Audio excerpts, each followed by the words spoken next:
Mes chers compatriotes, le 11 juillet de chaque année, le monde entier célèbre la Journée mondiale de la population sur un thème d'actualité portant sur les questions des populations et de développement.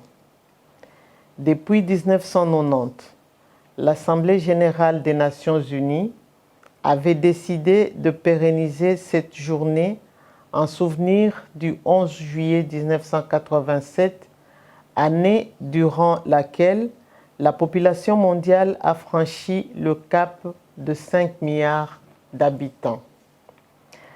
Dès lors, les pays membres de l'Organisation des Nations unies célèbrent cette journée autour des problèmes émergents des populations et des développements afin de sensibiliser davantage les nations aux interrelations population, développement et environnement et de réfléchir sur différents aspects de l'évolution démographique de notre planète. La célébration de la Journée mondiale de la population revêt un intérêt particulier pour la République démocratique du Congo qui fait face aux défis majeurs suivants. La forte fécondité au niveau national. Le taux de fécondité moyen est de 6,2 enfants par femme, classant la République démocratique du Congo parmi les 5 pays au monde à forte fécondité. Dans de nombreuses provinces, il atteint 10 enfants par femme. La précocité de la fécondité. Le taux de fécondité des adolescentes représente 109 pour 1000 et est dû au mariage d'enfants et à l'accès limité aux informations et aux services de santé sexuelle et reproductive. Bien qu'il ait globalement diminué, passant de 37% en 2014 à 29% en 2018, il a augmenté au niveau provincial jusqu'à 50%, en particulier dans les provinces gravement touchées par les crises humanitaires, exemple du Kasaï et de Tanganyika. Une mortalité maternelle toujours très élevée. Bien qu'il se soit amélioré, le taux de mortalité maternelle de 846 décès pour 100 000 naissances vivantes est passé à 473 décès maternels pour 100 000 naissances vivantes, avec environ 29% des décès survenus chez les adolescentes. Une violence sexuelle encore très courante. Environ 64% des femmes ont subi au moins une fois des violences de la part d'un partenaire intime ou non intime, et ceci pourrait s'aggraver pendant cette période de Covid-19. L'absence de données fiables pour la planification du développement. En effet, le dernier recensement général de la population et de l'habitat remonte à 1984. C'est pourquoi le gouvernement de la République démocratique du Congo, en collaboration avec les partenaires au développement, projette de réaliser le recensement général de la population avec des technologies innovantes, y compris une cartographie géoréférencée pour améliorer l'analyse des données démographiques nationales et provinciales afin de mieux cibler les personnes les plus vulnérables. Comme vous pouvez le constater, notre pays est confronté à de nombreux défis liés aux questions des populations et développement. Comme vous pouvez le constater, notre pays est confronté à de nombreux défis liés aux questions des populations et des développements. Ces défis ne sont pas insurmontables. Avec une volonté et une vision éclairée, des pas de géants peuvent être franchis pour assurer un bien-être à notre population tout entière. Mes chers compatriotes, Les thèmes retenus cette année pour la Journée mondiale de la population est le suivant. Faire des arrêts sur la COVID-19. Comment préserver la santé et les droits des femmes et des filles durant cette période de COVID-19. Le choix de ce thème a été dicté par le fait que la crise provoquée par le coronavirus a fait des ravages dans le monde entier. Mais tout le monde n'est pas touché de la même manière. Les femmes, qui représentent la plus grande partie des agents de santé de première ligne, par exemple, sont plus exposées à cette pandémie que d'autres catégories. Partout ailleurs, les chaînes d'approvisionnement sont perturbées, ce qui affecte la disponibilité des contraceptifs et accroît le risque de grossesse non désirée.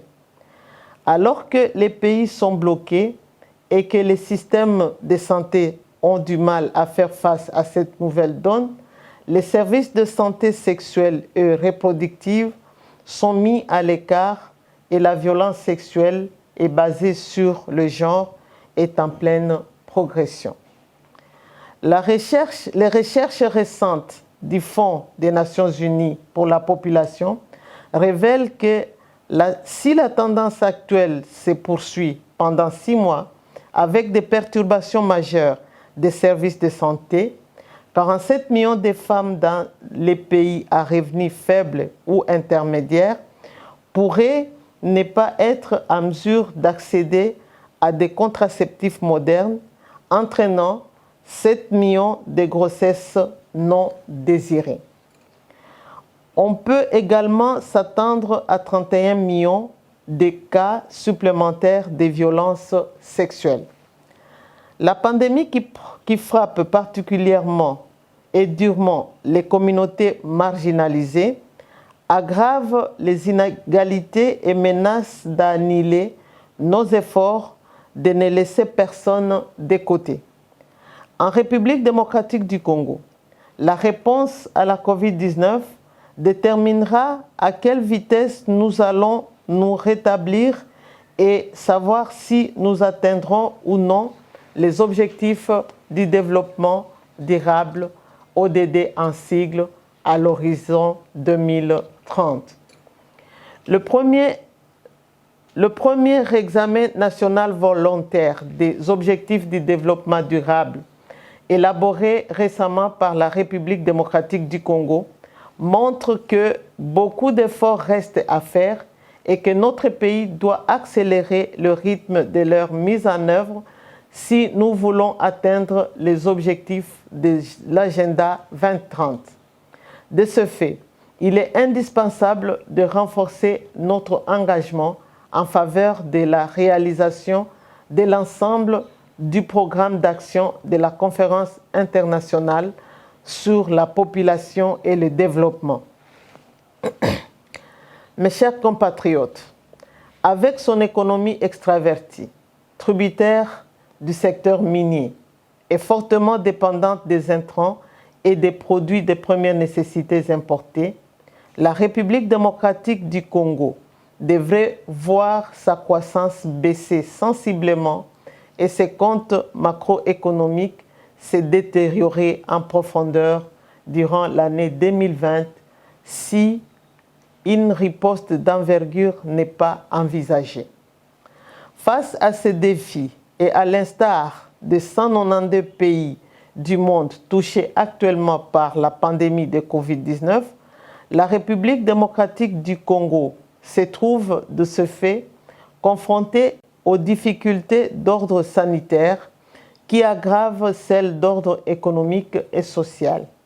En effet, ces chocs exogènes ont rendu quasi difficile le fonctionnement de l'économie nationale du fait principalement de la fermeture des frontières internationales et des mesures de confinement généralisé de la population. Dans cette lutte coordonnée contre la pandémie, la République démocratique du Congo, à la suite de la déclaration de l'état d'urgence sanitaire faite par Son Excellence Monsieur le Président de la République, chef de l'État, a été contrainte à un fonctionnement au ralenti de son économie et de ses institutions. Ainsi, en étant record, un nombre élevé de travailleurs, aussi bien dans le secteur formel qu'informel, se sont retrouvés sans activité productive consistante. Concrètement, il s'ensuit que la COVID-19 a soulevé les considérations suivantes pour la République démocratique du Congo.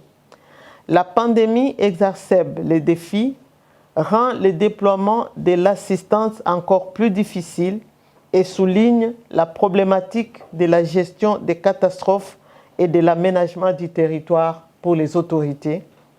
Elle engendre une pression supplémentaire sur un système sanitaire fragile et des infrastructures et services sociaux de base très limités et déjà très éprouvés par les diverses épidémies qu'il doit gérer. Le pays se retrouve à ce jour avec une augmentation exponentielle des cas et la maladie s'est étendue dans 13 des 26 provinces du pays, dont certaines connaissent déjà de multiples urgences humanitaires. En outre, avec la mobilisation d'une grande partie du personnel et des équipements disponibles pour la réponse COVID-19, il se pose des problèmes concernant la prévention et la prise en charge d'autres pathologies avec des risques de nouvelles flambées épidémiques. La mise en exergue du fait que la République démocratique du Congo doit sauvegarder les acquis durement obtenus et faire en sorte que la santé sexuelle et reproductive et les droits reproductifs demeurent à l'ordre du jour de l'agenda national et explorer comment maintenir l'élan vers la réalisation des objectifs du développement durable d'ici 2030. Afin d'amortir ce choc et de préparer avec sérénité la reprise, puis la relance de l'économie nationale, un ajustement des stratégies de développement ainsi que des modalités de mise en œuvre des politiques publiques s'est avéré nécessaire. Cet ajustement est d'autant nécessaire pour la République démocratique du Congo qui venait de se doter en 2019 d'un plan national stratégique de développement, PNSD en sigle, dont le premier quinquennat couvre la période 2019-2023 avec comme vision de devenir un pays à revenus intermédiaires d'ici 2030, un pays émergent à l'horizon 2040 et développé en 2050. Lors de son élaboration, le contexte socio-mondial était différent du contexte actuel. Pour exécuter le PNSD avec satisfecit, il faut donc tenir compte des effets de la COVID-19 sur l'économie de la République démocratique du Congo et les conditions de vie de la population. C'est pourquoi le gouvernement congolais a décidé d'élaborer un programme multisectoriel d'urgence d'atténuation des impacts de la COVID-19, PMUAIC-19 en sigle. Chers compatriotes, je voudrais saisir l'occasion de la Journée mondiale de la population pour lancer un appel à la communauté nationale. Les politiques nationales ont une meilleure chance de réussir à long terme si elles prennent en considération la dynamique de la population, les relations entre les sexes et les générations, le bien-être des femmes et l'accès aux services de santé et aux possibilités offertes. Avec un rythme de croissance annuel moyen de la population de 3,3%, les efforts du gouvernement pour lutter contre la pauvreté et éradiquer la faim à l'horizon 2030 peuvent être hypothéquées. Seul son ralentissement, à travers notamment l'accès aux services de planification familiale, donnera au pays un répit pour investir dans le développement. Il ne s'agit donc pas de subir la croissance démographique, ni de la considérer comme une fatalité, mais de se préparer à y faire face en faisant des choix éclairés. C'est pourquoi nous devons poursuivre les efforts du gouvernement pour la capture effective du dividende démographique, l'élaboration des profils provinciaux du dividende démographique pour mieux orienter les provinces dans les choix stratégiques de développement à la base. Dans cette même veine, il est impératif pour nous d'asseoir une politique nationale de la population que le pays n'a jamais eue depuis l'indépendance, qui mette l'accent sur la centralité de la population pour l'atteinte des objectifs du développement durable. Il ne peut y avoir un développement durable en République démocratique du Congo sans la prise en compte des dynamiques populationnelles pour la pérennisation des politiques structurantes comme la gratuité de l'enseignement des bases, la couverture sanitaire universelle, l'élimination de la faim, etc. C'est pour cela que nous renouvelons l'engagement pris par son Excellence, Monsieur le Président de la République, chef de l'État, pour la réalisation du deuxième recensement général de la population et de l'habitat et faisons appel aux partenaires techniques et financiers pour appuyer ce projet structurant. Il s'agit d'une question vitale de développement, de sécurité et de gouvernance. Mes chers compatriotes, je voudrais saisir l'occasion de la Journée mondiale de la population pour exprimer à tous les partenaires techniques et financiers, et plus particulièrement au Fonds des Nations Unies pour la population, la gratitude du gouvernement pour leur appui constant dans la prise en compte des besoins des femmes et des adolescentes et lancer un appel à tous les acteurs de développement pour investir dans la lutte contre la mortalité maternelle, la promotion de la planification familiale, la prévention et la lutte contre les violences basées sur le genre, ainsi que l'amélioration du système statistique national en République démocratique du Congo. Pour atteindre les objectifs du développement durable, il est indispensable de renforcer notre engagement en faveur de la protection et du respect des droits et des choix pour tous dans les limites de notre législation et de réaliser l'ensemble du programme d'action de la Conférence internationale sur la population et le développement. Je sais que nous pouvons y arriver et nous devons y arriver. Que vive la Journée mondiale de la population 2020, que vive la République démocratique du Congo et son peuple. Je vous remercie.